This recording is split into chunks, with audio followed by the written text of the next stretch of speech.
ত্রিপুরা হাইকোর্টের সাম্প্রতিক রায়কে চ্যালেঞ্জ জানিয়ে সুপ্রিম কোর্টের দ্বারস্থ হয়েছে ত্রিপুরা সরকার। হাইকোর্টের নির্দেশে নিয়োগের প্রথম দিন থেকে নিয়মিত বেতন স্কেল প্রদানের কথা বলা হয় এবং বাতিল করা হয় দীর্ঘদিন ধরে চালু থাকা 5 বছরের স্থির বেতন নীতি। রাজ্য প্রশাসনের আর্থিক নীতি ও কর্মসংস্থান ব্যবস্থাকে নতুন করে প্রশ্নের মুখে দাঁড় করে এই রায়। রাজ্য প্রশাসনের আধিকারিকদের দাবি, রায়টি গভীরভাবে পর্যালোচনা করে শীর্ষ আদালতে যাওয়ার সিদ্ধান্ত নিয়েছে সরকার। হাইকোর্টের নির্দেশ অবিলম্বে কার্যকর করতে গেলে বিপুল অঙ্কের অর্থ বরাদ্দের প্রয়োজন হবে, যা বর্তমান আর্থিক কাঠামোর মধ্যে রাজ্যের পক্ষে বহন করা কঠিন। এই অতিরিক্ত ব্যয় রাজ্যের সামগ্রিক আর্থিক শৃঙ্খলা ভেঙে দিতে পারে বলে মনে করছে রাজ্য সরকার। সীমিত রাজস্ব আয় ও ক্রমবর্ধমান রায়ের মধ্যে ভারসাম্য রক্ষার জন্যই চালু করা হয়েছিল স্থির বেতন নীতি।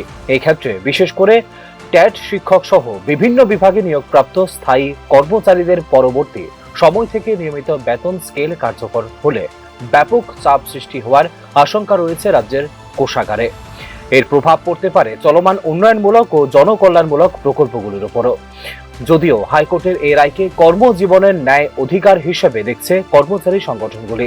দীর্ঘদিন ধরে স্থির বেতন নীতির কারণে সরকারি কর্মচারীরা আর্থিকভাবে বঞ্চিত হচ্ছেন এবং আদালতের রায় সেই বঞ্চনার অবসান ঘটাতে পারে বলে মনে করছে কর্মচারী সংগঠনগুলি।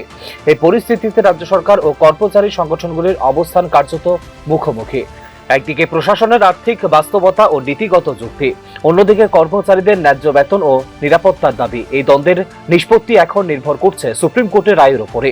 এবার শীর্ষ আদালতের সিদ্ধান্ত রাজ্যের ভবিষ্যৎ নিয়োগ নীতি ও বেতন কাঠামোর ক্ষেত্রে গুরুত্বপূর্ণ দিশা নির্ধারণ করবে বলে মনে করছে প্রশাসনিক ও আইন বিশেষজ্ঞরা। Bureau report, news now.